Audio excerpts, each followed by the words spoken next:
core program. We're doing our 200th week-long retreat in April after 31 years of doing the Cancer Help Program. I'm directly involved with that. Kira and I do the new school together with Ken Adams. We're now 10 years in and close to, what? Almost 10 years. And close to 250 to 300 conversations. Yeah, about 300 conversations. And many other examples. The Juvenile Justice Program reduced the youth prisons of California by 90% over the last 20 years. We started the ban on drilling off the coast of Northern California for oil, which our beloved president is trying to reverse right now. And so we're about healing ourselves and healing the earth. We're a think and do tank for social entrepreneurs. We're just a place that if there's something useful that we can do in the world and we can find the right person to run it who can raise their own money, we'll have the conversation with you about whether that's of interest. So we have many programs that have gone on for 10, 20, 30 years, but there's a constant low-level ferment.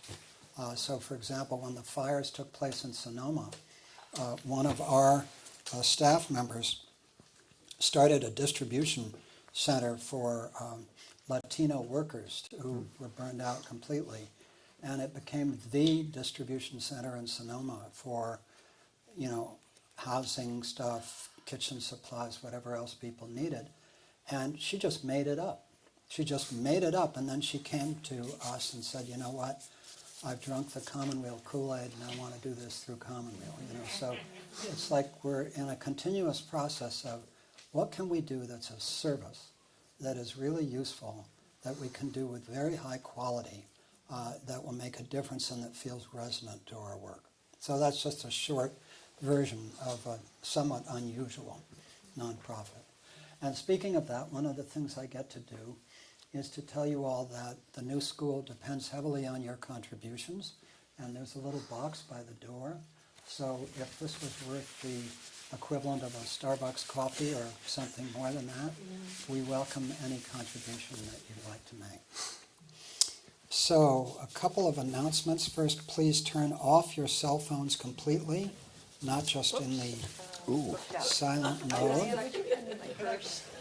And secondly, I'm so pleased to say There this. we go. We'll get back where I should Next be. Saturday, we have an artist reception for a wonderful painter named Anne Hogel, who lived in Bolinas for many, many years. So it is Saturday from 1 to 3, and the show is up through March, and her work is just beautiful. It's West Marin landscapes, so I wouldn't miss it. Thirdly, on Friday, February 9th, from 10 to 5, we have the Symington Conference Public Forum on Integrative Cancer Care, and that's a wonderful event. We've done that for over 30 years with Toby Symington. So that's 10 to 5 on Friday, February 9th, with a wonderful set of speakers, including Orland Bishop, Cindy Perlis, Deb Cohen, Giovanna Mbisi, Dawn Gross, and me. You can sign up for our mailing list, join us on Facebook. We announce upcoming events and post new podcasts and videos. So I think I've done what I'm supposed to do. So, Fred and Pauline, are you ready for this? Fred Luskin and Pauline Tesler, welcome to the new school at Commonweal. Let me just introduce you both briefly. First of all, to acknowledge that Pauline suggested that we do this, and I'm deeply grateful to you. Starting with Pauline, Pauline directs the Integrative Law Institute at Commonweal, and she is a certified family law specialist. She has a practice that offers collaborative law and interdisciplinary collaborative team representation in divorce and other family matters, and much more. But a simple way of thinking about Pauline is that she literally wrote the book on collaborative divorce. And this is what she teaches all over the world. And given that half of American marriages end in divorce, and that the system is designed to make this a litigious process, which further makes it difficult for parents to parent, and just drives hostility forward. And I just think, and we've thought for many years at Commonweal, that Pauline's work on this is just incredibly important. And, you know, the day, I hope, will come when Pauline's work represents the kind of norm of how divorces are settled. And so we're honored that you're part of Commonweal, and honored that you suggested bringing Fred here. Fred Luskin is director of the Stanford University Forgiveness Project, associate professor at the Institute of Transpersonal Psychology, and serves as co-chair of the Garden of Forgiveness Project at Ground Zero in Manhattan. He's also a senior consultant in health promotion at Stanford, where he teaches people to manage stress and live lives of greater satisfaction.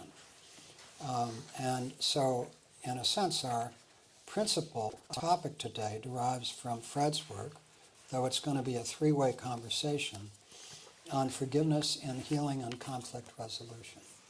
So we've agreed that Fred will start by talking about his work for 10 to 15 minutes, and after that, Pauline and I will enter into the conversation, and at a certain point, probably about an hour and a half in, we will open it for conversation with everybody. So Fred, with that, Thank you. we'd love to hear from you. Well, hi, everybody. Beautiful spot to be here. I asked for, they asked me if I wanted a few minutes at the beginning to talk. And I thought I would take that for two reasons. One is to just explain a little bit how I got into forgiveness and, make a personal touch around that. And secondly, just to share a few of the most basic things that I have learned from trying to teach this stuff to people in really crappy situations all over the world.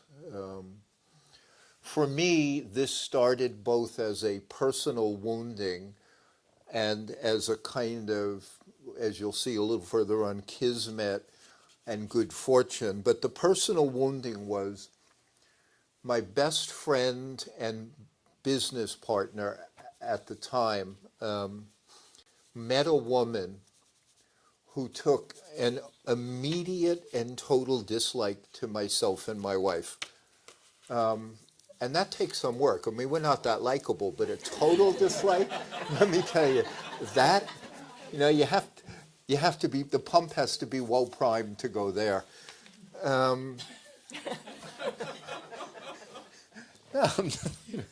What can I say?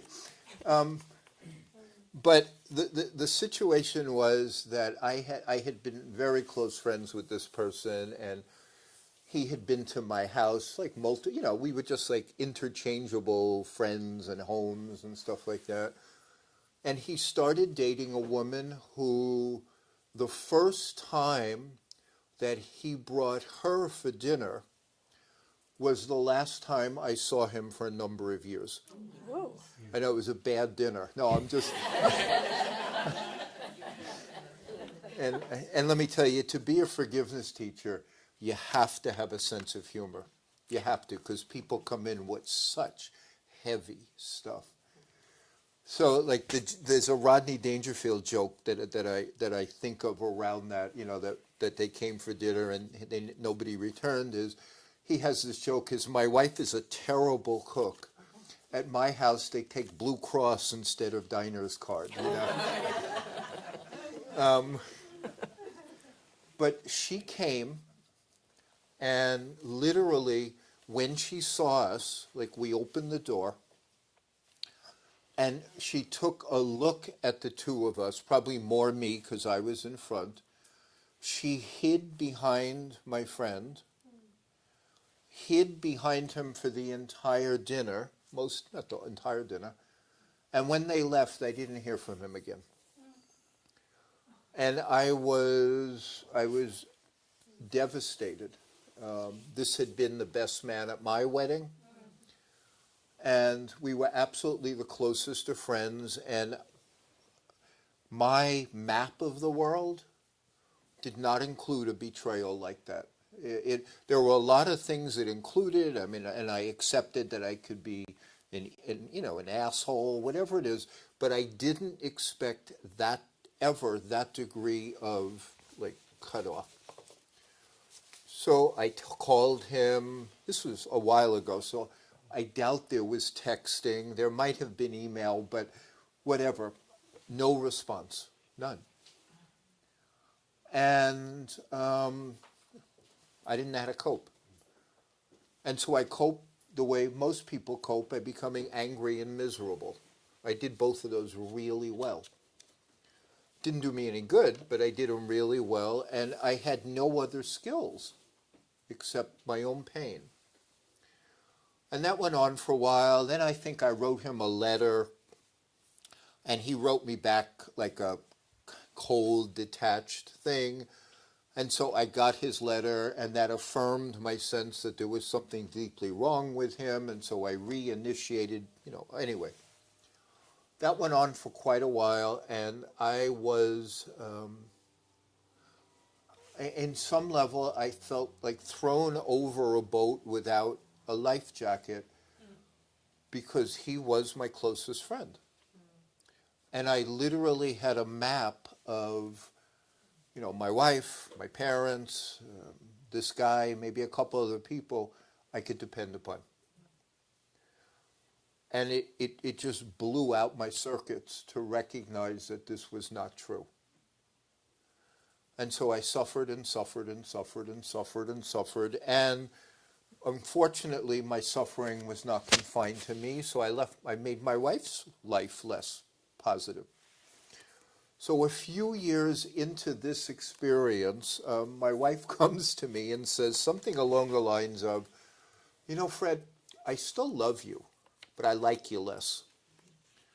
And we hadn't been married long enough for me to ignore her.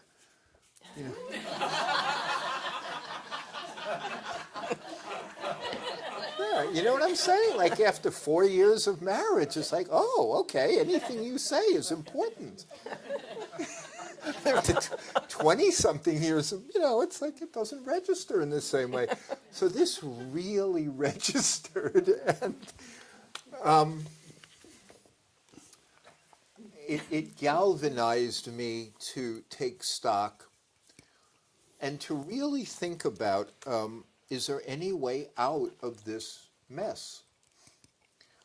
And there wasn't with the tools that I had.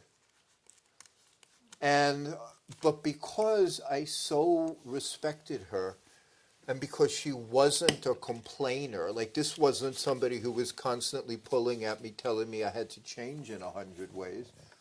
This was a very painful and eye-opening experience for her to say something like that. And so I started to explore like a last ditch, like last stop on the road idea about forgiveness, because like who wants that? It was totally his bad. And the truth is it was totally his bad. And that had nothing to do with whether I could forgive him.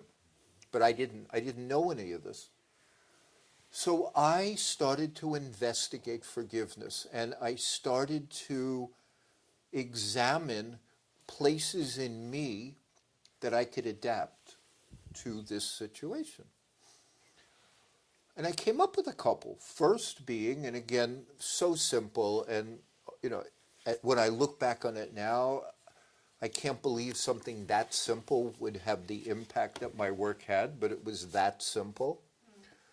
I had two primary insights. One is, Fred, please, I'm apologizing in advance for how dull this is. One is, he's not responsible for your happiness. That was a shock to me. And two, he doesn't owe you anything. He's a free agent. If he wants to go off to Bali or whatever, that's his choice. He doesn't owe you friendship. And those two simple insights like catalyzed something in me that let me pull on some of the experience that I had. I was at that point almost a licensed marriage and family therapist, which was quite embarrassing because I started to recognize basically that those who can't teach, you know what I'm saying? Those who can't do therapy, I let it go. And reconnected with him and met him. We became best of friends again because forgiveness works.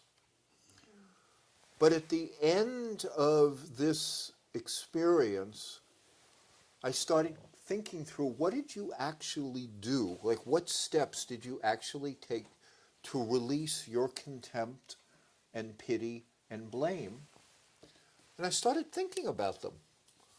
And it was at that point that I had to do a dissertation to get my PhD from Stanford.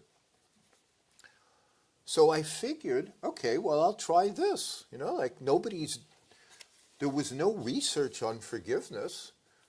There were 2 studies in the entire field of psychology and psychiatry on forgiveness. So I figured, okay, I'll try one. So I tried to systematize what I had done.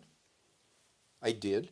I collected Stanford students who had a grudge, and we randomized them, and this thing that I didn't even know what it was worked. And I got a grant to expand it into a bigger study. And, you know, that launched forgiveness.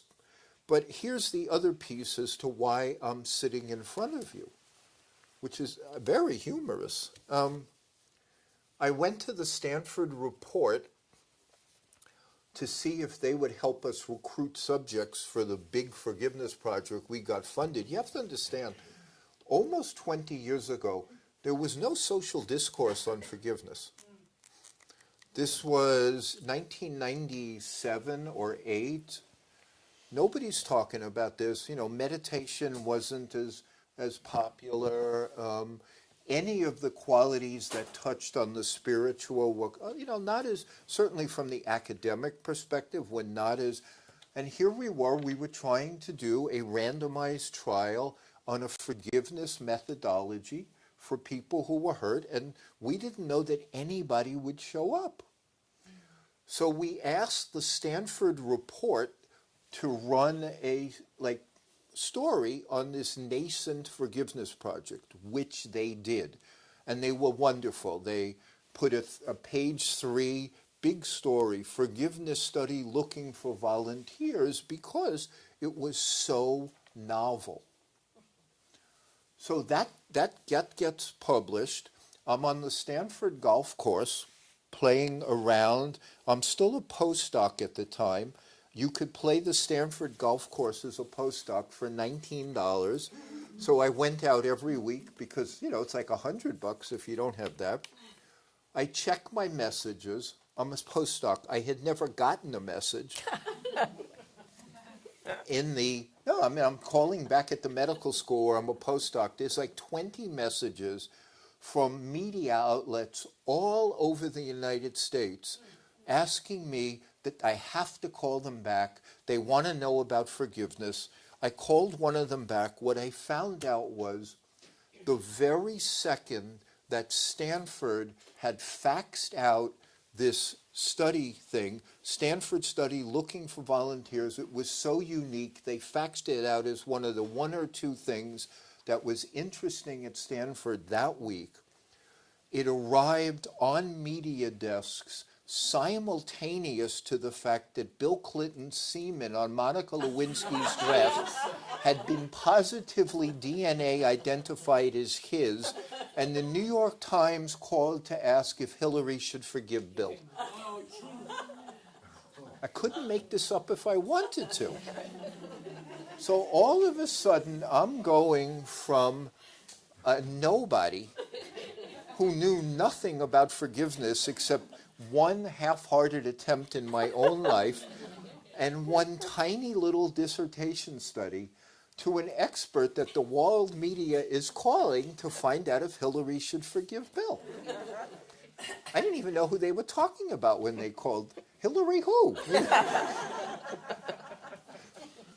The news media is such, though, and I was anxious enough. This was again, almost 20 years ago, when a good academic was not supposed to talk to the media about such frivolous things as Hillary forgiving Bill.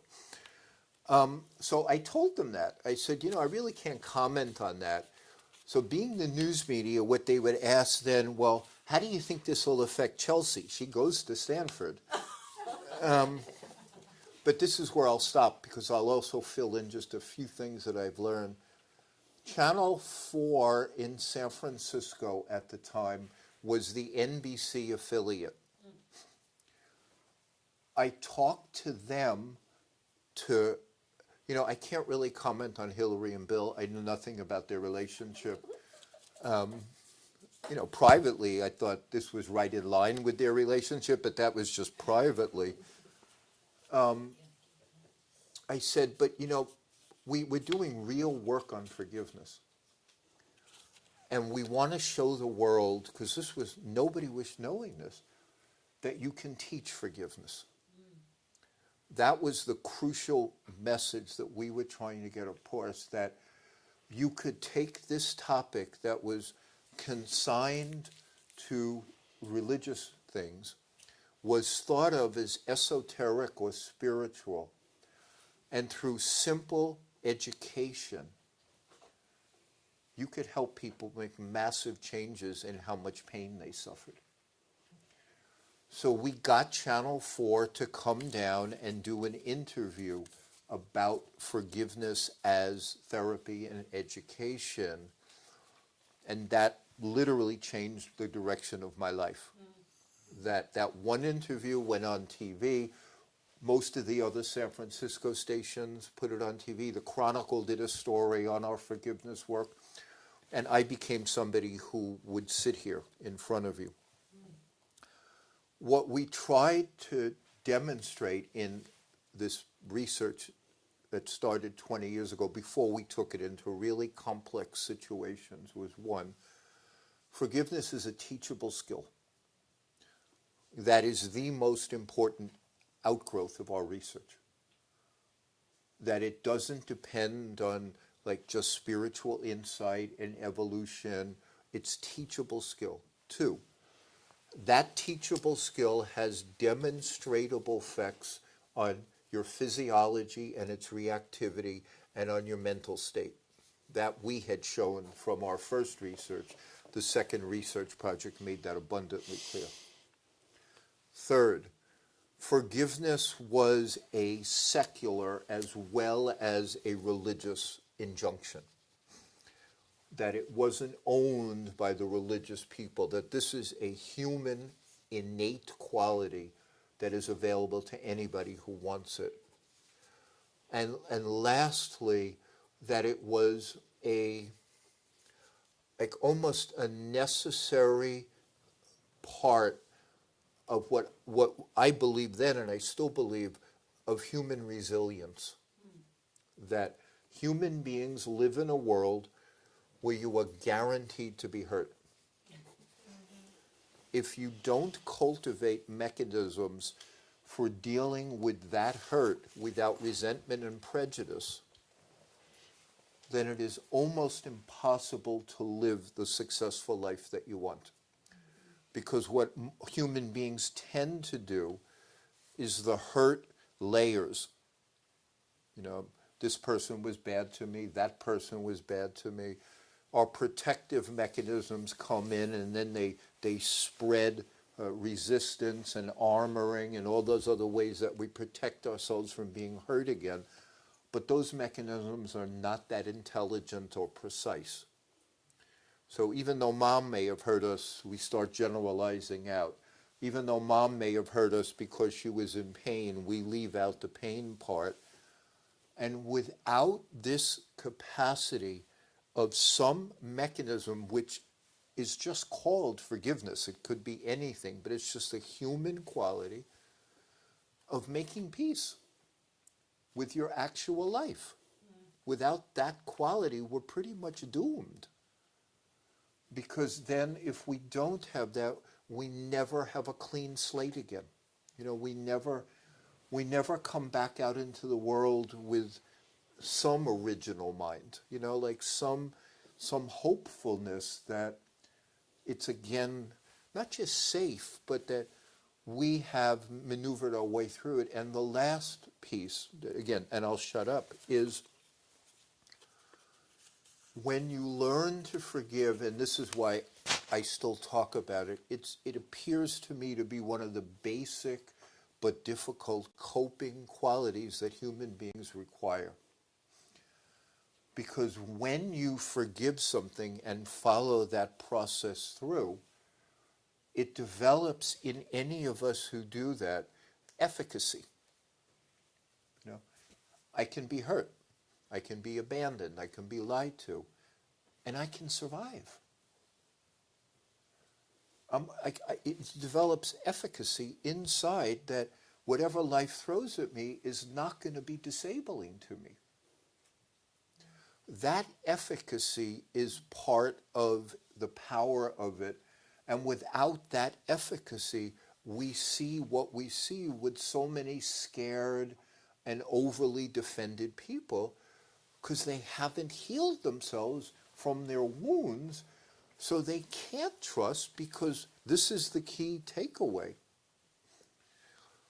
And I, you know, this really is one of the key takeaways that we have learned after all these years, is it's not that we don't trust other people when we move forward badly. It's that we don't trust ourselves to handle our own life. And since other people can be a threat, or situations can be a threat, and we don't have that efficacy, we go through life frightened and mistrusting. But forgiveness builds up our efficacy, so we don't have to be so afraid of our partner, our friends, our neighbors. It's for developing, again, that's why I refer to it as a resilience skill. It develops that in us. Okay, I hope I didn't go too long. Not too bad. Nothing? You did good. I'm good. A quick thing before we go on, just Well, to time you out. just wind me up, you know what I'm saying? Time out for Ken. Please be careful that you've got the mic there, so when you tap it or hit it with your hands, it's okay. going to... I'm talking with Yeah, my I know. hands. You talk with your hands, but just keep them a little further from the mic. No, that was really good. I let you run a little long because it was really good. So, first of all, let me just say, I'm going to come back to this, but I mentioned to you and Pauline over lunch before we started that while I was researching your work before doing this, early this morning, I came across 9 steps that you've articulated about how to forgive. And, you know, I've worked with forgiveness myself. You know, there are 3 people in my life that I can think of that have been really hard for me to forgive. And I've worked with forgiveness myself, and in the Cancer Help Program for 31 years, you know, worked with hundreds and hundreds of people for whom forgiveness was an issue. But I have to say, when I looked at this list of 9, it was the most concise, useful operating manual for forgiveness that I've seen. And so I just sent it to, you know, 20 friends this morning saying, check this out. So we'll get to that. But before we do that, I'd like to turn to Pauline. Pauline, again, over lunch, we were taking the example of, you know, issues in marriage that involve deep forgiveness. And you said something that I thought was extraordinary. Let me see if I've got it right. You said that 1/4 of the people who divorce have, quote, good enough marriages. Yeah. They don't Wow. have to divorce. Often they can't remember why they divorced ultimately. We were talking about that. Even at the time, they can't Even at the articulate time. why they're Right. divorcing. You know, but when you look at the impact on children, there's a huge negative impact on the children who went through these marriages that were good enough marriages that ended in divorce, and therefore inevitably impact the parents as well. That's correct.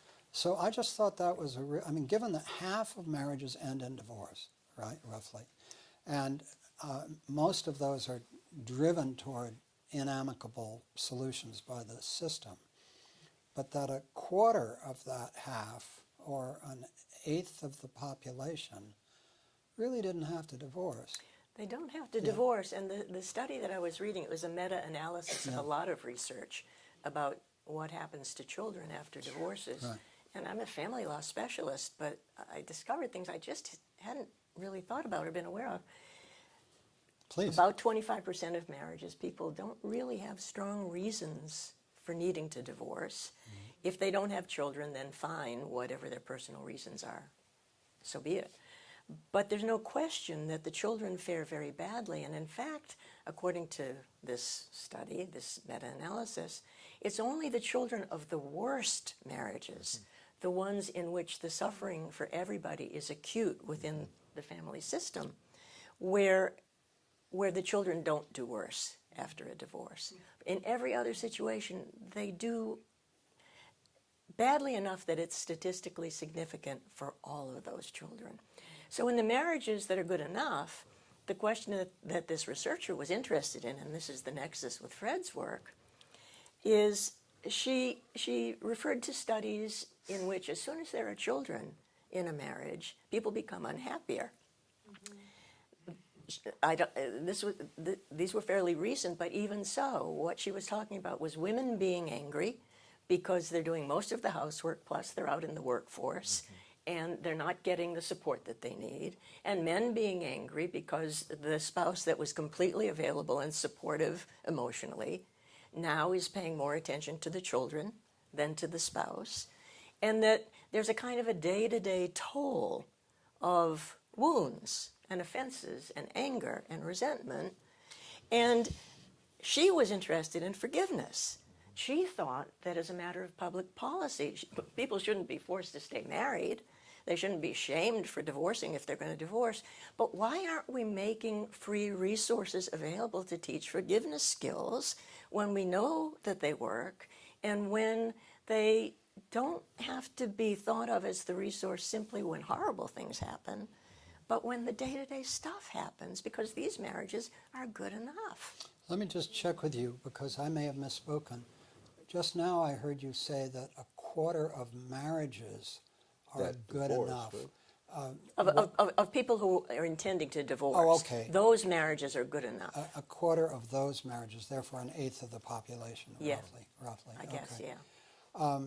Yeah, I agree, the public policy thing. You know, it seems to me that forgiveness belongs in a category like our colleague Rachel Naomi Remen, who is the medical director of the Cancer Help Program and ran a program here for 25 years for helping doctors heal. And Rachel often said about grieving that she thought grieving should be taught in public schools, you know. Yeah. And so it seems to me there are a category of deep skills, of which, you know, forgiveness is one, grieving is one. I would say gratitude is a third, you know. And what's interesting about thinking about this kind of thing is that, and Fred, you were saying this, it's different from saying, oh, let's all meditate, you know. In other words, no question, contemplative practice has all kinds of benefits. But there's a difference between simply teaching a contemplative practice and teaching a skill. So I'd like to, just so we hear a different voice here for a minute, and so I can hear them, I'm going to run through these 9. And I strongly encourage you all to look up Fred's work and find these 9 practices and email them to all your friends. 1, know exactly how you feel about what happened and be able to articulate what about the situation is not okay. Then tell a trusted couple of people about your experience. That's pretty basic for this kind of stuff. You know, what wasn't okay, figure it out, tell a couple of people. Then 2, make a commitment to yourself to do whatever you have to do to feel better. Forgiveness is for you and not for anyone else. All right. 3, forgiveness does not necessarily mean reconciliation with the person that hurt you or condoning their action. What you are after is to find peace. Forgiveness can be defined as the, quote, peace and understanding that comes from blaming that which has hurt you less, taking the life experience less personally, and changing your grievance story. So it doesn't necessarily mean you have to give it up entirely. It's like, how can you gradually forgive? And with the 3 people that I've worked on forgiveness with, it's been an ongoing experience for many, many years. It's how can I do this less? How can I take it less personally? How can I change my grievance story? Can I say one thing? Yeah. That what we found was a fulcrum point in this is through instruction, is to remind people that it is a process, Right. that it won't happen immediately by any stretch of the imagination, but here's what you can teach. That, let's say you have most of the people who came to us were dealing with couple issues by far. I mean, bad exes and bad current spouses and bad future spouses. I mean, I'm just, but it was by far in 20 years. But what we would say to them was, okay, for 2 days you haven't hated your ex. The ex calls. They say something that triggers your response. And then you go in your mind, they did it again. It's still their fault.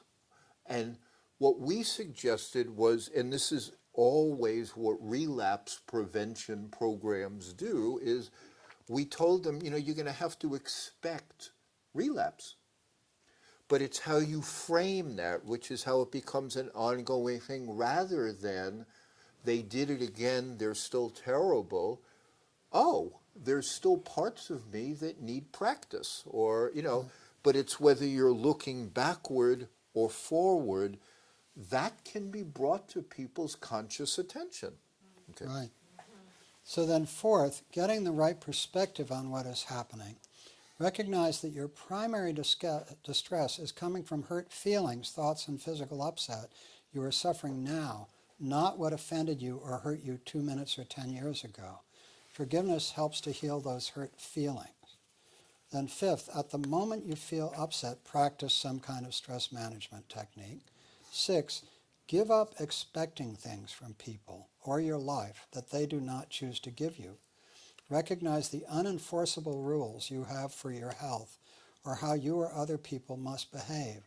Remind yourself that you can hope for health, love, peace, and prosperity and work hard to get them. 7, put your energy into looking for another way to get your positive goals met than through the experience that hurt you. Instead of mentally replaying your hurt, seek out new ways to get what you want. 8, remember that a life well lived is your best revenge. Instead of focusing on your wounded feelings and thereby giving the person who caused you pain power over you, learn to look for the love, beauty, and kindness around you. Forgiveness is about personal power. And finally, 9, amend your grievance story to remind you of the heroic choice to forgive. So Pauline, in your divorce work, how do you personally work with the forgiveness issue with people? It's a delicate question. One thing that I've learned in the years since I've become aware of Fred's work and become more aware as a reformed litigator of the powerful emotional depths that are the real divorce story. And what the lawyers do is just the tiniest tip of the iceberg. I've learned to be pretty humble about what a lawyer can hope to do during the interaction time that I have with a client. The biggest thing that I've learned is that it takes more resources than I or even the best trained family lawyers can bring to the situation if people are going to be invited to rise to their highest capacities during a divorce. And that maybe is the biggest lesson I've learned in all of my years doing this, is that what people expect from their lawyers, we're kind of the designated profession in the culture. We aren't given any tools or understandings about how to do the job, but we're the designated profession to help people through divorce. And what people look to us for is both explicit and implicit instructions about how you're supposed to do it. You know, many of them have never been through this, and they have stories on television and from their friends. And they look to me, for example, to tell them, how do I rise to the occasion? What am I supposed to do here? And everything that I both say and respond to with them gives them those instructions. And what I've learned to do is to bring every resource available to me to the task of not being a moral potted plant, not just if my client's angry, I get angrier and put up the megaphone, but rather holding a moral stance, really. And this is not something that's very popular at the ABA yet, the American Bar Association, but that you can rise to the occasion, that your family, your children, your community need for you to handle this normal life transition in a way that doesn't create more pain for your children and yourself and your workplace and the people who depend on you and the people you love. And from that has grown the collaborative movement, where we bring in a team of mental health professionals and financial people, some of them are here today, who can bring many more professional resources to bear to help people have the conversations that they need to have to move forward capable of parenting children. And my community, the collaborative community internationally, has been turning to you and your work as one really important tool to start building into that picture. You know, and one thing that's interesting is when you were talking before about when parents have their first kid, it's been known in the psychology world that almost universally the couple's satisfaction with each other goes down. Like that's a pretty long-term, robust finding, that you like your partner less, you get less from your partner, you give less to your partner, and there's this abrasiveness that wasn't there. But the other side is, and again, is the lack of education about this is kind of striking, is when people do this successfully, even though their personal juice from the relationship gets diminished, they report a higher sense of purpose. The ones who do it successfully say, wow, I now have a family, so it's not so much about me, or I have to help my kid, or we're in this together, or they touch some part of sacredness from cooperating to raise a life. But that's the balance. And one of the things that I wonder is, in our unbelievably self-absorbed way that we now have oriented everything, that larger purpose and that greater good, kind of speak, is harder for people to articulate. But that used to be the trade-off. You know, that we would go through some sleepless nights and figuring out our roles again, because we knew that we were doing something good. And that, you know, for when I was doing my training, even up until 20 years ago, that was the balancing point, which is just interesting. Yeah. But these things, you know, you mentioned that there was nothing in the psychology literature on forgiveness. And I was reminded there's also almost nothing in the psychology literature on wisdom. I know. And yet wisdom, forgiveness, gratefulness, a whole series of things. Guess where they have been in the literature for 5,000 years? It's in the religious traditions. Yeah. So our experiment is in trying to live in a secular society without what was for millennia an overwhelmingly powerful belief system that reinforced. Now, I'm not saying did it right. I mean, there are endless examples of horrific cruelty in religion, but at least it was in the literature. At least these things were held as profound values. Well, I think that really supported the notion of there being a higher purpose to families. Right. And in addition, though, the kind of post-industrial collapse of any social support simply for living in families seems to me to be the more immediate problem in front of us, which is that even people who aren't especially religious or don't see themselves that way, when they live still in cultures where there still are large extended families living in really close proximity, often in the same house or in the same compound, and when you live in a society that's what the sociologists called high context rather than low context societies, where your web of connections with others is how you define your identity, that immediate and obvious value of paying attention to the relationships and connections with others is there, whether or not you see the spirituality that helps support it. I agree with that. let me respond to one thing that Michael said, because I never articulated it that way, but it strikes me as very useful, is that we're trying to figure out how to live life without the tools that were handed down from antiquity. People use these for thousands of years to handle life, and now we're trying to cope without it.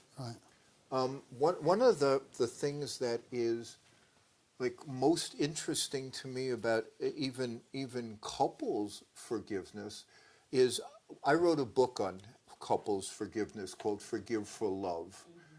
When I was doing the research on that book, I saw that none of the books that were about people getting along better with each other even mentioned the word forgiveness. They were all about, well, you have to learn what you want, and you have to learn to express yourself, and here's how you communicate assertively, and here's how you become mindful of what you want. And they were all about self. Yeah. But in the studies that looked at what makes successful long-term partnership, forgiveness was in either the top 5 or top 10 of every study, but just ignored. And it's like in a culture that doesn't want to use the tools that have been around forever, have been proven, maybe not empirically, to have value. Here we are trying to go out and solve problems without the mechanisms. That brings me to something we talked about before we started this conversation, which is forgiveness as a self-help.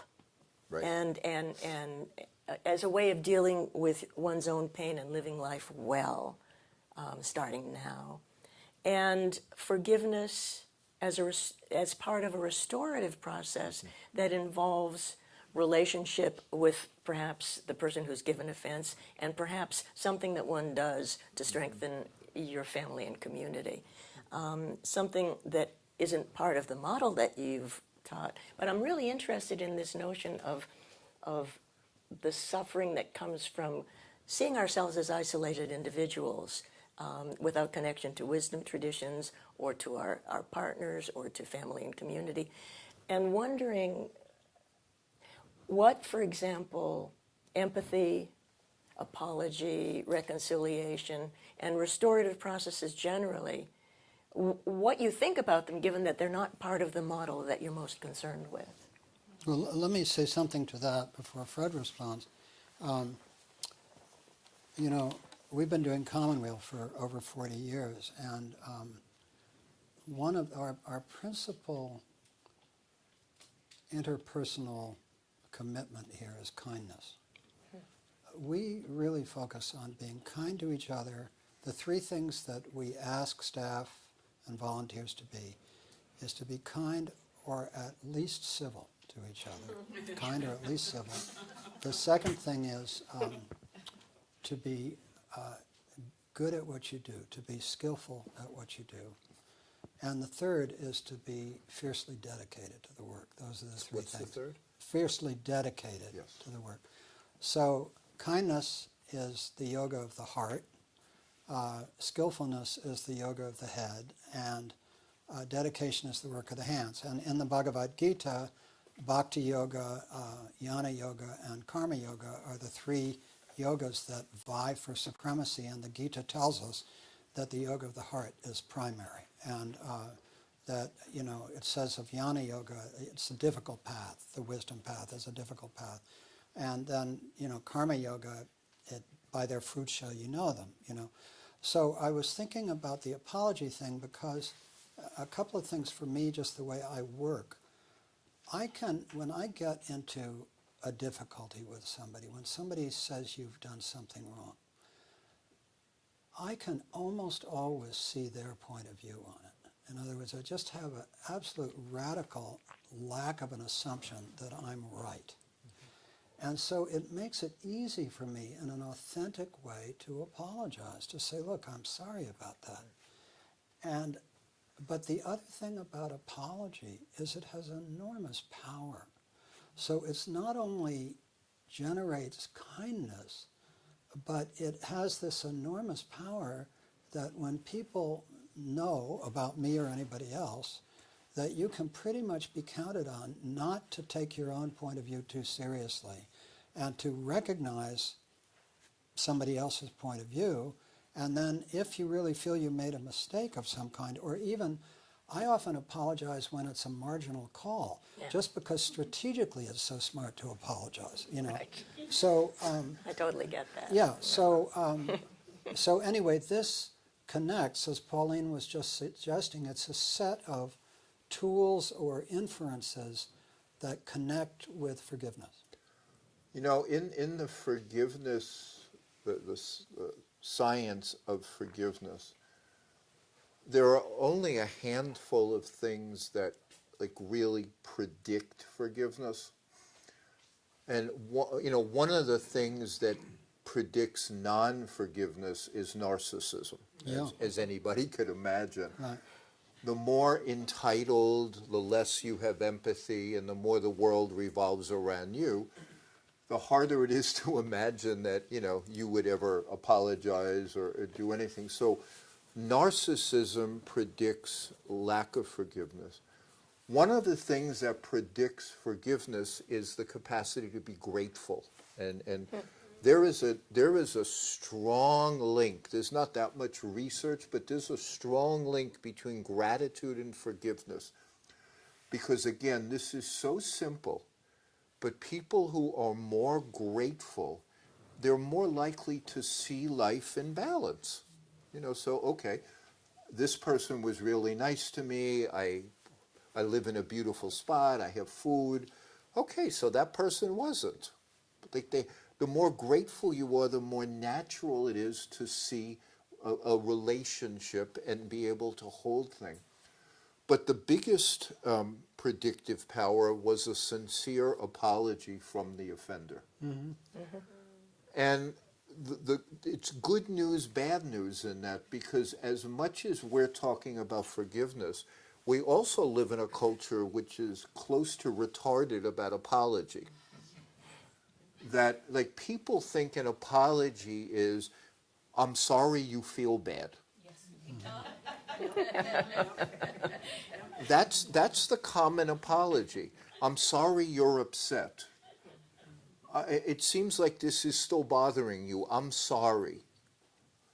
The apology that has psychological healing and facilitates forgiveness is one where the first step is, I'm sorry for what I did. Yeah. I recognize clearly that you are upset, and I make the link between my behavior and you're upset. It's not that I'm apologizing that you're upset. I'm apologizing because I did something that caused that upset, and I recognize and feel bad about it, and then I will do something to either make amends or make sure this doesn't happen again. That's considered a sincere apology, and that has a phenomenal impact on whether or not people forgive. And so relating that to what Pauline is saying makes sense, that it's a community thing, not just an individual thing. But when the community responds to your pain, you're more likely to let it go. But I think there's a third point. There's the I'm sorry you're upset. There's the I'm sorry for what I did, and I will try not to do it again or make amends, whatever. But there's a third point, which is I'm sorry that what I did hurt you, but I'm not necessarily taking back what I did. In other words, no, I think this is important. This is important. I mean, we can laugh at it, but it's important. Because No, that's a necessary kind of justice. yeah, in other words, if I, as I say, I apologize quite easily, but I don't want to do moral injury to myself by being a doormat for somebody when what I did was the best thing I could figure out how to do at the time, and it was done in integrity. And in fact, often, not all the time, but I will make decisions and do things that hurt people, not because I want to hurt them, but because it's intrinsic in the situation that, somebody is going to get hurt. And I can be very sorry that what I did hurt someone, and yet if I had it to do over again, I might do the same thing. So that's different from an ego, I'm right situation. It is the situation required, there was no more money for this project, whatever, we had to bring the project to an end, your livelihood in part depended on it, you felt deeply hurt by it. I am truly sorry, and I own that I made this decision. But that doesn't mean that that I would do it differently. So it just seems to me it's a third point in this, as opposed to I did something that hurt you, and if I were to do it again, I would do it a different way so that it didn't hurt you. One response to what you're saying is that it may be, some of those may be situations where an apology is not necessary. That, say, if you're a boss and you fire somebody, it's implicit in the relationship that that's part of your responsibility. So yes, you can apologize that they're in pain, but it's not that you did anything wrong. Usually in an interpersonal offense, somebody feels that you transgressed some either rule or law or moral behavior, and that is what you're apologizing for your transgression or your inability to control yourself or something. But I think that's different than a more neutral situation where you're fulfilling some kind of responsibility or some role that's given to you. Whoa. Or even, you have to decide one way or another.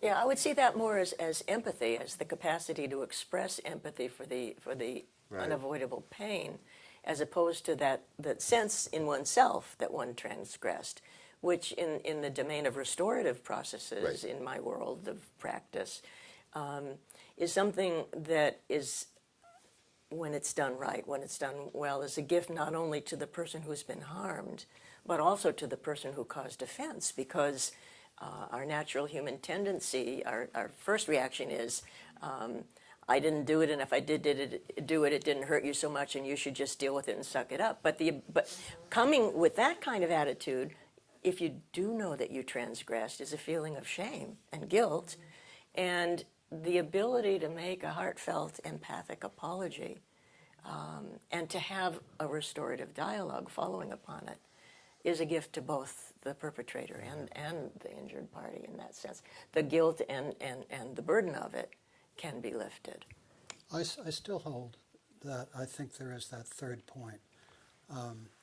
As you said, it's empathy.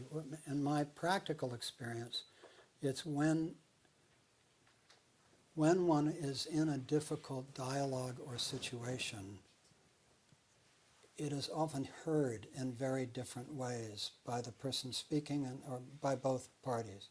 And so both parties have very different felt experiences of what happened, right? And so I am able not just to feel empathy, but to apologize that I caused them pain, that perhaps there was a way that I could have done it better, but that in order not to do moral injury to myself, I can't say that I would have done it differently. So for me, that is a third point in this conversation about the nature of apology. It brings to mind a domain that's interpersonal that really does fit that third category. It's an experience I had in a collaborative case I handled with a couple who had an 8-year-old child. They were divorcing. The man had been working very hard at a job he didn't like to support mom, who was an artist, to stay home and raise this daughter. And she fell in love with another man who was an artist. And the marriage ended because of that. And they went through a long process of facilitated therapeutic conversation as they tried to unravel the marriage with integrity, at the end of which, the very last thing that happened in a collaborative case, often we have a meeting where people sign their documents and then we kind of congratulate people for a job well done. My client, the woman, wanted to do something ceremonial, and she had brought an altar cloth and a candle and all of that stuff. And there were 2 lawyers and her husband sitting there. She created an altar and put her hands across to her husband and said, "I am so sorry I hurt you. I hope you can forgive me, and I forgive you for all that happened in the wake of what I did." And it was like that, and the two, not a dry eye in the room, but they simply looked in one another's eyes and apologized and forgave. But she couldn't have done it differently. She wished she could have, and she couldn't have. You know, I want to affirm one aspect at least of what Michael is saying that comes up in our work all the time. But people will ask, okay, I had a terrible parent, so to speak. Do I need to go to them and say, I forgive you? And our response is very nuanced, because you may have perceived that you had a terrible parent, but they might not share that same perception. They might see you as a ridiculous pain-in-the-ass kid who their life increased dramatically when you left home. So, no, but this is really crucial stuff. Like, you can't just take your one-sided point of view as if that's the only point of view, and some people will be like, find it ridiculous that you go to them and say, I forgive you, because they don't believe that they did anything that requires forgiveness. And so part of this is to be gentle in each of the aspects of it. Like, just because we have a perception, that perception can be honored, but it's not always true. And I think that's part of what you're saying. But we have had to caution people to be very careful, because often, and I think you said this also, different people come out of situations with entirely different narratives about the situation. So, you talk to the husband. In fact, this just happened in some experience that I was asked to comment upon. Somebody said they're working with a couple, and the husband was saying something that the wife was awful, and the wife was saying, it's just not the way it is. Like, it's absolutely not the way it is. And then you get into the very difficult psychology of this, which is why you have to be careful. Like if you're in relationship, let's say, with a narcissist, the perspectives are going to be very, very, very different because they don't process the world we do. You can be in relationship with somebody who has some borderline tendencies, and their greatest joy is in disrupting your life. Because that's the only way they know how to create equilibrium. So they might say, wow, I live with this crazy person. You know, I come home and, you know, within 15 minutes they're yelling at me, but they're never going to admit that the little digs that they do or the ways they've learned how to alienate people and the subtle throwaways that they have, all designed to destabilize their partner. It's not so simple. The reason I'm going to come at that an apology can be useful, and I'm not making any argument that it's always from the same picture or about everything, is it shows, again, the restorative aspect of it and some degree of humility, both of which are really, really useful qualities in maintaining interpersonal relationships. But only when possible and appropriate, as you're saying. Yeah. It doesn't always work that way. Yeah, it's just... You know, Pauline, I just want to mention in a little more depth about your work, and please correct me what I don't remember correctly, but you mentioned that the lawyers, when you have a marital case, that the lawyers are only the tip of the iceberg. So you bring in psychotherapists to work with the kids, potentially with the couple. But the other thing I noticed that you do is you bring in an independent accountant early on to put all the money issues on the table so that the financial piece is with agreed upon parameters, you know. Precisely. Since that tears apart so many of these things. And so you're bringing in psychotherapy support, you're bringing in, you know, objective assessment of financial resources. What am I missing that you bring in?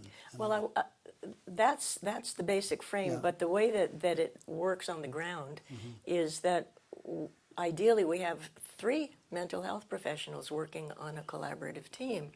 It sounds expensive and top-heavy, but it isn't, because they come back and forth as needed.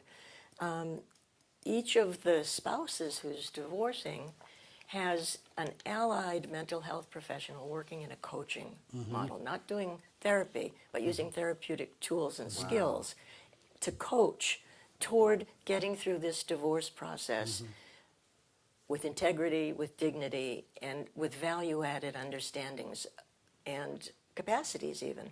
So each spouse has that coach, and the children have what we call a child specialist, which in some communities, this is distorted into a single mental health professional trying to do all these functions. It just doesn't work as well.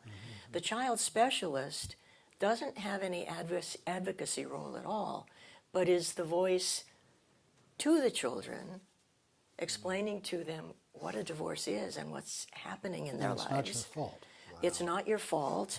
Things are going to be fine. Your parents love you. Children won't ask those questions. They won't talk about what they're so scared about, because even young children can sense that their parents are at the lowest ebb, and they don't want to add another bit of pain to the parents' lives. So voice to the children, but also voice from the children. It's kind of a clear channel, a pure channel of information, not designed to suggest solutions or to suggest that you're a good parent, you're a bad parent, but simply something like, Johnny told me that I have permission to tell you that when each of you comes to the soccer games with your new love interests, and then you argue with one another, that it makes him so embarrassed that he's going to quit the team. And then that person leaves the room. And the coaches, the divorcing couple, and sometimes the lawyers then help facilitate what parents are going to do about it. But the result of that is that neither money, in the sense of what's true, what's there, nor what the needs of the children and the perceptions of the children are. We don't have alternate facts. The universe of facts, everybody has a shared universe of facts and information. That's huge, because most of the argumentation and litigation in divorce is about alternate facts. And there really is only one set of facts about those things. So that's how it works. Yeah. Fred, I want to come back to something we talked about briefly before we started the conversation. It seems to me that, we've talked about forgiveness as one of the deep religious values, but I also think about it, and I'm not as clear about this, in the philosophical traditions.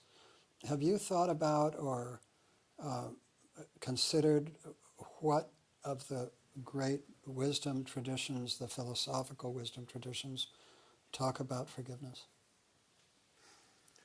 I've had some interesting experiences talking in front of different religious groups. Mm-hmm. And I'm going to say to you that from what I've seen from most of the religious traditions, forgiveness is a great idea, rarely practiced. Mm-hmm. That there's a huge disconnect between what's written and what's practiced, because most people, no matter what their religious tradition is or wisdom tradition, suffer from how hard it is to let go of being badly treated. Mm-hmm.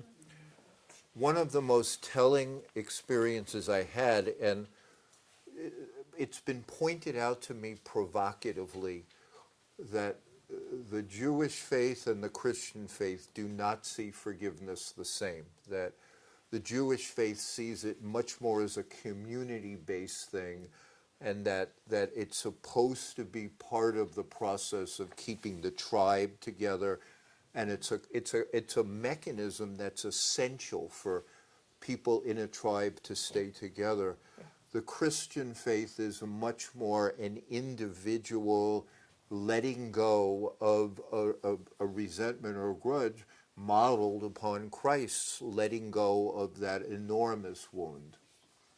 But I've had experiences, just to keep the humility and the difficulty of this. I was once invited to speak at a temple. I'm Jewish, and I grew up in New York. And I grew up in Long Island, and I was invited to speak at a temple maybe 10 minutes from where I grew up. So I thought, this is cool, I'll go back home, and I'll, whatever. So I'm invited into a big room with maybe 200 people in the auditorium. I don't know what it is. But I start to talk about forgiveness. And somebody gets up about 5-7 minutes into my talk, and without doing so with vulgarity, he blames me for blaspheming Jews because of what they suffered in the Holocaust. You're talking about the deepest horrors. About how can you come into this place and talk about forgiveness when the Holocaust occurred and Jews are still persecuted all over the world. This is basically what he was saying. And he said so with great fervor and, agita. And I said to him, well, a couple of things. I said, one, I'm Jewish, so it's not you versus me, it's us. And I'm here to present an alternative to what you just presented, as keeping this going. And then this is what was so interesting. He starts to fight with me, and he says, I was the past rabbi here, and I just don't buy this. And I had to tell him. Talk about sometimes you have to say something that you could apologize for after. I told him he's going to have to sit down because the current rabbi invited me.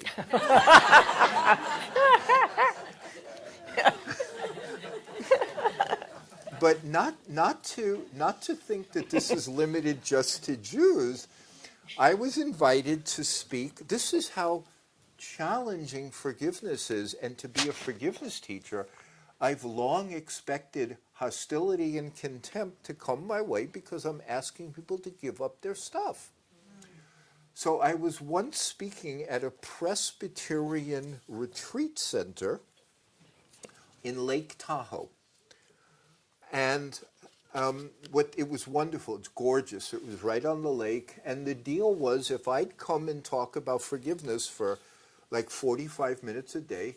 My family and I could spend a week in Lake Tahoe, so it's great, you know? Okay, so the first day, I get up there, and this is a little more peculiar for me than being in a temple.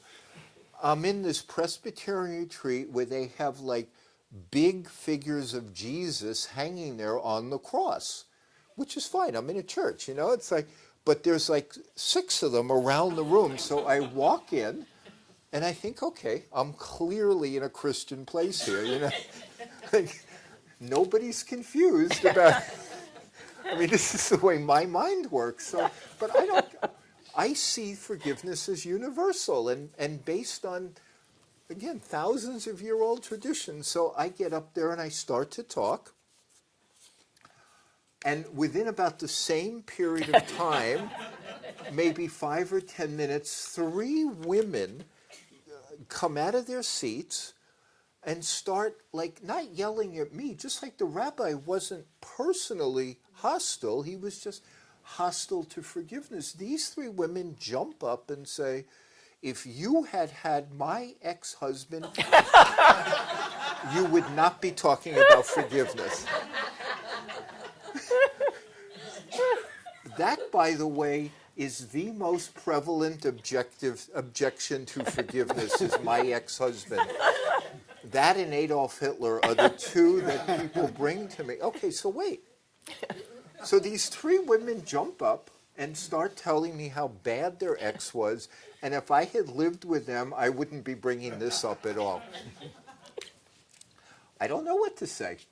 I mean, I can truthfully admit that the part of me that is a snarky Jewish New Yorker was thinking, these husbands are really lucky.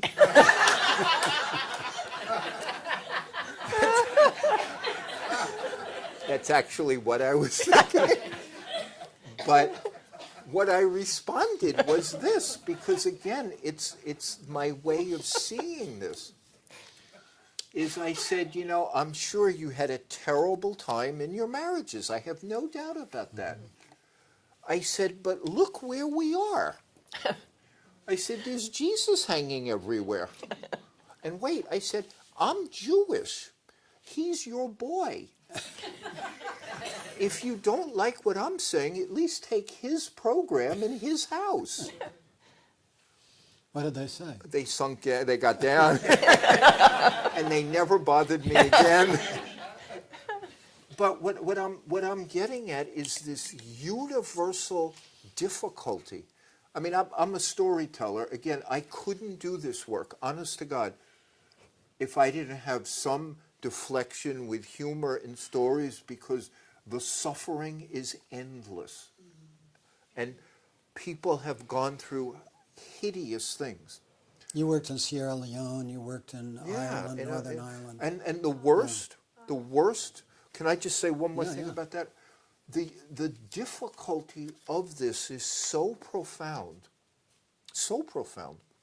including in my own heart, that I, just like everybody I know, demonizes other people rather than doing their own healing work.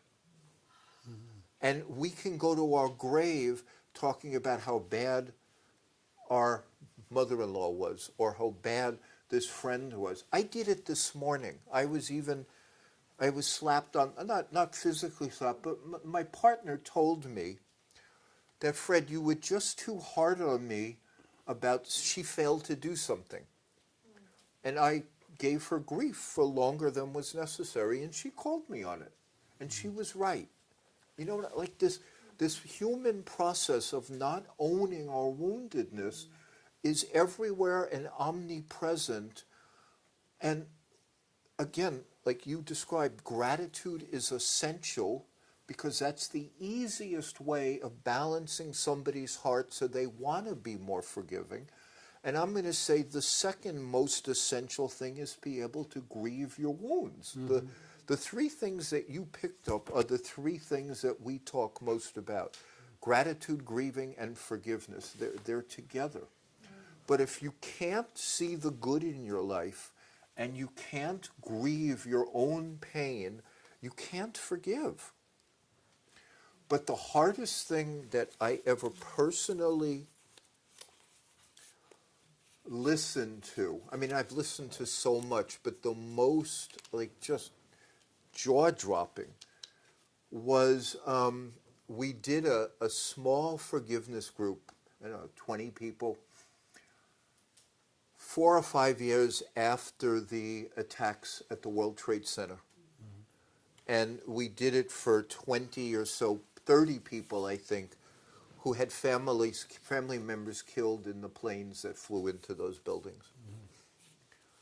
And so I'm standing there, I'm teaching, and the people are talking about what was the worst part of it. And I'm just going to say that when you're dealing with absolute horror that you can't even countenance, many people, even a couple of years after it, can't face it even. Like, they can't.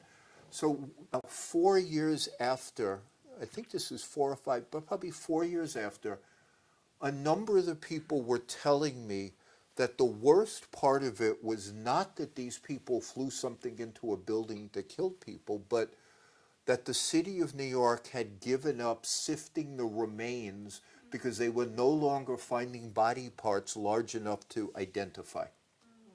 And they were furious at the city of New York. Now, that's a displacement. They're not furious at the city of New York.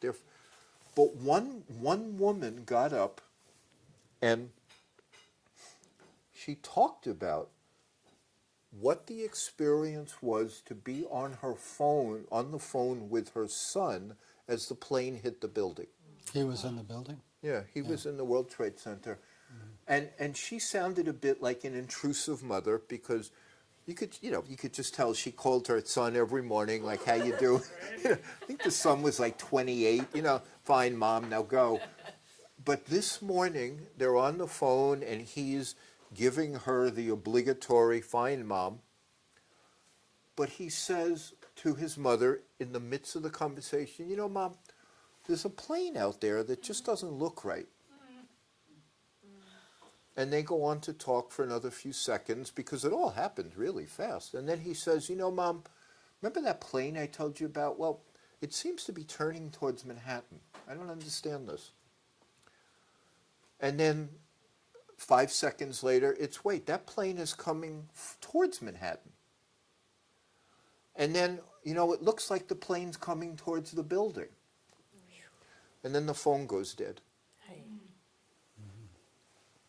And she told this story like 4 years after that happened. And what do you say? I mean, you know what I mean? Like, philosophically, existentially, what do you say? Towards people who thought they were in some level honoring their God by killing people, by deliberately flying planes into buildings. How do you, what do you say? How do you forgive them? Yeah. I would like to open it up a little bit now. I'd like to ask you to say your name, please, and keep the comments brief. And we'll maybe collect a few and then ask Fred and Pauline to reflect on this. Good. Any comments, questions? Yeah. I have a couple of comments. I'll make them brief. My name is Leslie Kruth. I live here in Molinas. And I saw you 20 years ago. What was that? I saw you 20 years ago. I lived Really? in Portola Valley, and I'm remembering it's 20 years, but it was probably 20, maybe 18, because I know your book was out. I would have, the first public talk I would have given was in probably 1999 or 2000 in Portola Valley. Oh, there you go. Wow. At the church? At the church, I think. Yeah. Oh my gosh. Yeah, it's really amazing. The Presbyterian church? Now you're really pushing. I did have children I'm at the just time, saying. so Okay, go ahead. Anyway, I think you answered the question I had maybe, but I had two comments. One is that when we talk about relationships, when you have a child and you have two people who are like this and they start to move apart, it's so often spoken about as the woman moves away. But what is not talked about is how much the father falls in love with the child too. And I think that has dropped out of the conversation so often. And I think it's really important. And my husband, after our first child, you know, we realized this was happening. And then he kind of thought, but I'm crazy about him too. You know, and so it was, I think that needs to be kind of reintroduced a bit more. Thank you. And the other thing that comes to mind in saying I'm sorry is if you love a person, then each time when you think you're right, you're in the position of going, is the issue or the relationship more important? And if you choose the relationship, it's really easy. But if you choose the issue, the struggle gets harder because you can't divorce yourself from that. You know, if you love the person, you'll still work towards that. But if you don't, it's so easy to go the other way. Thank you for that. I think. And I just have a quick question. Yeah. But I think Can you I answered can I it. respond to that though? Yeah. I don't think the dialectic is between the issue and the relationship. I think the dialectic is between being right about the issue and the relationship. Yeah. You can certainly honor a continued discussion about an issue. The problem is when you insist you're right, then you sacrifice the relationship. But I think you were putting that as a dialectic where you either sacrifice the issue or sacrifice the relationship. I don't know that that's always true. Sometimes No, it isn't. is. That's why I said if you Yeah. believe in a person. But that's if just you're my strong, pushback. You can move that way. Yeah. What was the question? The question is, with all you know about forgiveness, does it prevent you from not, how do I wrote this down because it can't, well, knowing what you know about forgiveness, do you need to forgive or do you prevent it? Do you prevent getting into situations where you get wrapped up in, I'm going down the dark path? I mean, you know a lot about the situation. It's just what we talked about earlier. What's that? It's sort of what we talked about earlier, which is, can you avoid feeling those feelings of hurt and anger and vengefulness through developing this skill? Or do you feel them, Boy. but then you have a skill to deal with them? Is that what you were asking? Thank you so much. I need a Yeah, I was trying to figure out what your exact question was. I mean, I'm going to say because human beings are so complex that the answer is yes to all of them. That probably the most common experience is that you feel hurt and offended and wounded. You go through a grieving process, and then you're ready to make peace. That's the most common, and probably with severe offenses, the healthiest. That in my understanding of this, some of those painful feelings are to keep us aware of other people's suffering. So if, you know, so that's part of the empathy process. It's, I know what it feels like to be lied to. I know what it feels like to trust people and have it not be out. I suffered. I'm not sure that it's always best not to suffer. So, but the thing is, and this is where those stages of grief are so important, is my understanding of grief is it's the brain and personality's way of trying to reach equilibrium again when what we thought was true or stable gets disrupted. So if you come home and your partner is, you know, cheating on you, then your foundation has been disrupted and you have to find equilibrium again, but it's a new equilibrium. Denial keeps the immensity of the change from overwhelming you. Depression keeps muted the reactivity. Anger is one of the responses, an experimental response to see if I'm angry, will that make any difference? Like these are all attempts for equilibrium. Negotiation, bargaining is the same thing. Is there a God that I can negotiate with? Is there a way of being inside of myself that I can access? Okay, take my neighbor, not me. You know what I mean? Like that kind of stuff. You try all that out, and then you're left with the fact that you still have the wound, the loss, the change. You better make peace with it. But in an affirmative sense, part of peacemaking is to forgive. That's my answer to you. Okay? Yeah. Other questions and comments? Yes. I don't know quite how to phrase this, but I have a sense that there is a role that self-forgiveness plays in one's ability to forgive others. I'm wondering if you could speak to that. Now that's a beautiful comment. What The comment, well, Fred is asking me to comment on that. The Dalai Lama has Right. a lovely line. He says, you I can wanted it search the broader. whole universe over, and you will never find somebody more worthy of your prayers than yourself. And I deeply believe that. I mean, one of the things, we've talked about grief, forgiveness, and what was the third? Gratitude. And gratitude. But, there's a whole set of these things.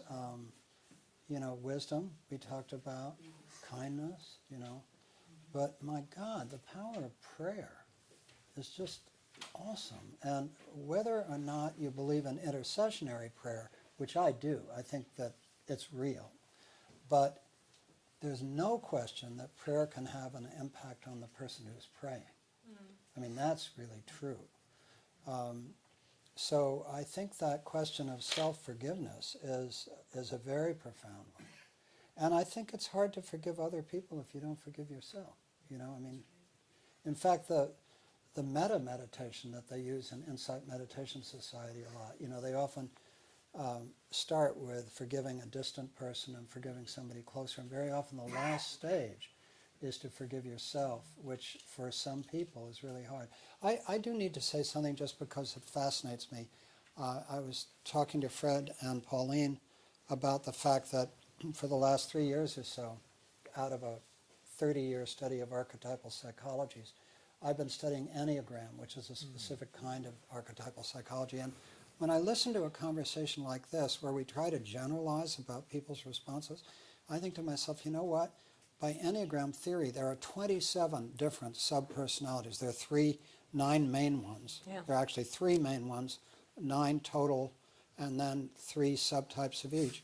And so there are 27 different ways of processing the world, which is not only Enneagram, it's also tracks very closely with the Kabbalistic tree of life, the deadly sins of Catholicism, the Dante's circles of hell, and the lands Ulysses visits on his way home from Troy, in the same order. So and it also tracks very closely with the Diagnostic Psychiatric Manual. So my point of view is that there are 9 core ways that have been stable in Western civilization for 3,000 or 4,000 or 5,000 years that people process. So here we all are trying to talk about how people respond to things, and guess what?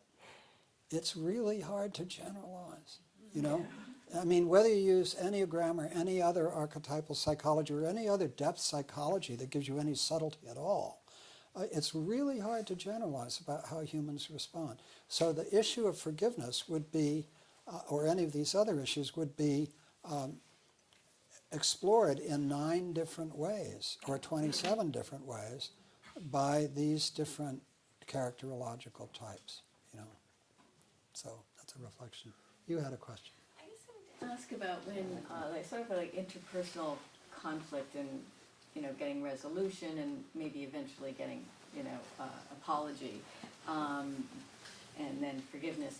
But sometimes it can be a kind of a modest, offense, and then, not what some of the things we've been talking about. And And so the party that felt offended says something, and then the other party will deny that it is happened, or that well, that's on you.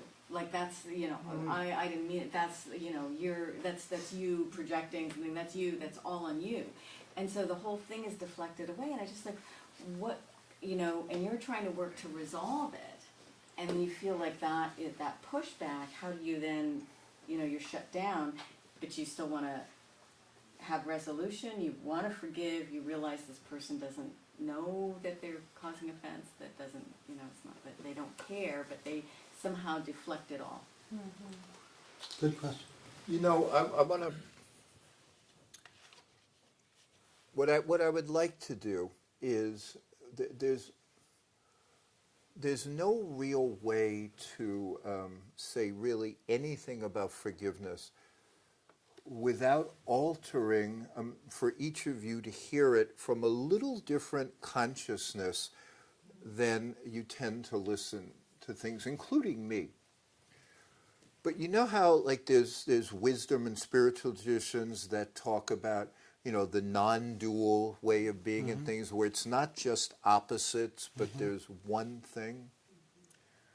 Forgiveness in its own small way has that as a part of it, that you have the offender or whatever it is that's wrong, and you have the offended. And both have a kind of one point of view. They're sitting with one point on the spectrum. If you go up a little higher, you have a situation. And if you go up and higher like that, you just have normal human experience. Like, nothing's happening. It's just human beings doing things that offend and don't offend. And so you want to ask yourself, where do you want your consciousness to be? Like, do you just want it mired in the reciprocal, I'm right, you're wrong, I'm not right, I'm not wrong, which is fine. It's a very useful consciousness. But again, a little higher up is, oh, here's two people in conflict, which changes it. And then even higher than that is just, this is what human beings do forever on planet Earth. They get together, they disagree, they draw apart, they quarrel, they come back, they argue.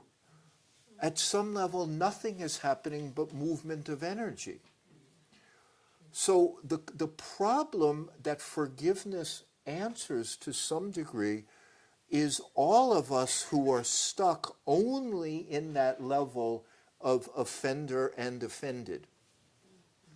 Forgiveness by itself up-levels that a little bit, so that's just not how the way you see it. You don't just see yourself or your tribe or your gender, whatever it is, as an offended category, and the other category is the offender. It's us doing what we do to each other. But let me just do one meditation practice, because it's just a simple way to express this in the tiniest way. Please don't take this for a deep, anything. But what I'd like you to do is close your eyes for a moment and just, this is just such a simple reminder at some level of the whole topic. So what I'd like you to do all is please close your eyes and just take a couple of breaths. This is not a deep, long meditation practice, but just take a couple of breaths. And if you want to quiet your nervous system, then you have to breathe into and out of your belly. If you don't expand your lower abdomen, then you will stay adrenalized in whatever we do. And what you want to do is give your mind a moment to operate without adrenaline, without that locked into, I'm separate. So you want to take maybe 2 or 3 breaths into and out of your belly, and you really want to see if you can breathe where your belly expands on the inhale. This is yoga breathing, it's nothing unique, but your belly expands on the inhale and contracts on the exhale.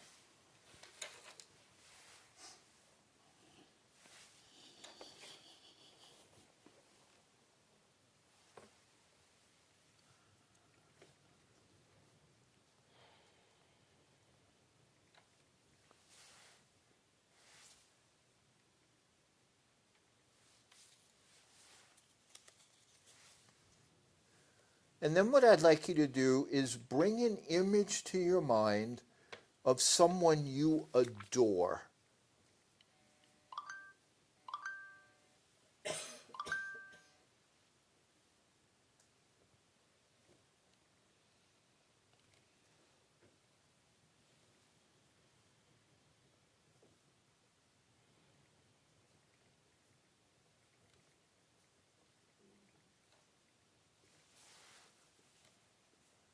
And then feel the affection that you have for this person in your heart.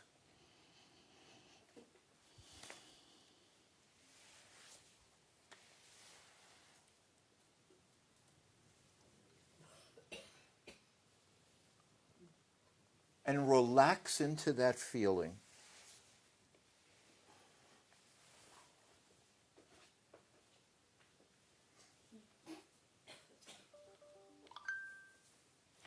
And then just let that go and allow your eyes to open.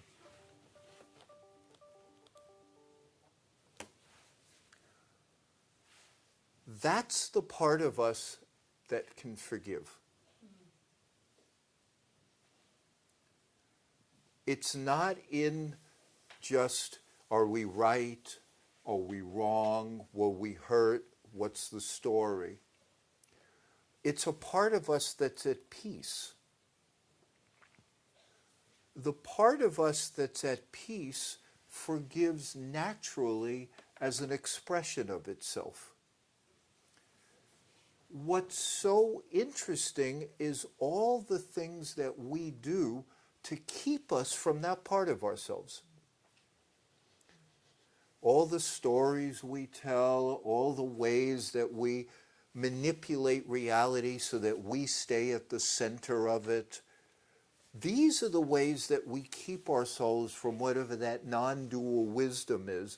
And if somebody has harmed us or somebody has harmed our tribe, we practice things day after day to close this from our own awareness.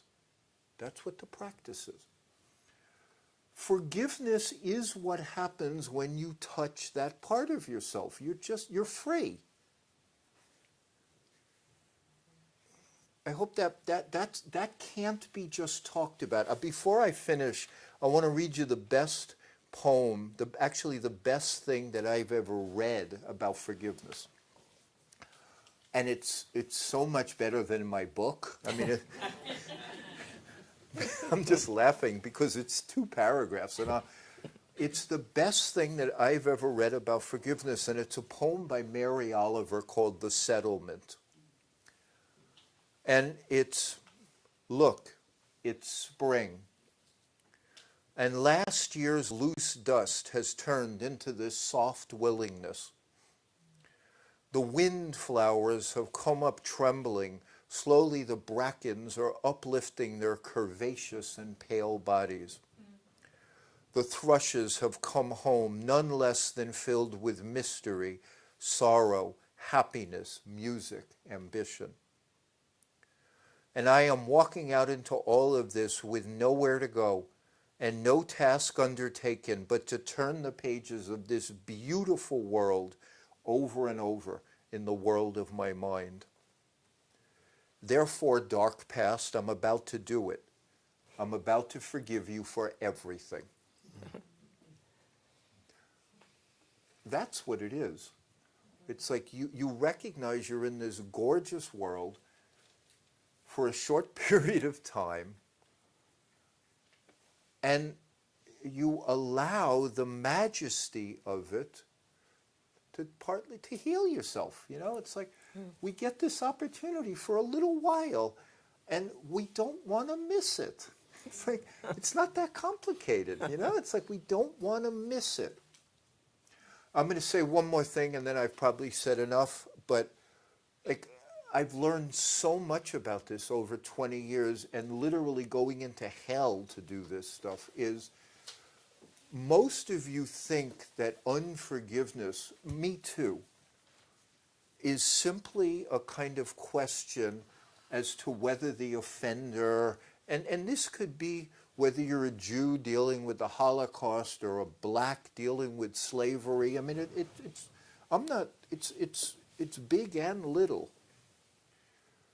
But what we fail to recognize, what we're actually doing, even though we think it's just about our neighbor or our brother or the blacks with the whites and the Jews with anybody. I mean, I'm just saying what we're actually doing, and this is why gratitude is so essential, is we're actually doing an accounting of our whole life whenever we don't forgive. And what we're saying is the beauty and blessings that have come to us are not sufficient. Don't fool yourselves. I mean, you can, because I still do, but I'm just saying that recognize what you're doing. You're doing an accounting, and you're saying, all that's come to me is not sufficient for me to be gracious. Yeah. That's what you're saying. It's defensible, it's understandable, it's deeply human, but that's what we're doing. We're saying that all the love, all the kindness, all the beauty, all the generosity, all the abundance was not enough for me to have an open heart right now. That's what unforgiveness is. And so the key piece, and again, I'm just sharing with you because we've taught this so many times, is gratitude is essential, because you have to pay attention to what you have before you can actually make any kind of articulate decision as to whether what you don't have was that bad. Otherwise, you're just in your head, and it doesn't mean that much. So gratitude is so essential, and again, and being willing to grieve and feel the pain, that's 75% of the process. Forgiveness is like the icing on it, but most of us are not grateful at all. So we can take a modest offense and hold a grudge when we're eating and, we have a roof over our head and all that stuff. But we're not willing to feel the pain of being human. We resist it. We're not willing to suffer. It's part of the requirements for being here. And we're not willing to pay that. So if we're willing to do those two things, it's not that hard to nudge towards forgiveness. But without being willing to do those two things, it's almost impossible. Anyway, enough speechifying from me. Thank you. Pauline, any last Yeah, thoughts that and was- reflections? I couldn't possibly say anything after that. Wow. Sorry. Well, Fred Luskin and Pauline Tesler, thank you for being with us at the New School. Thank you. Thank you. Wow, What's that? that was really something. I've been doing this a really long time. That's powerful. Leave a Because contribution if what you can. we study, Pauline,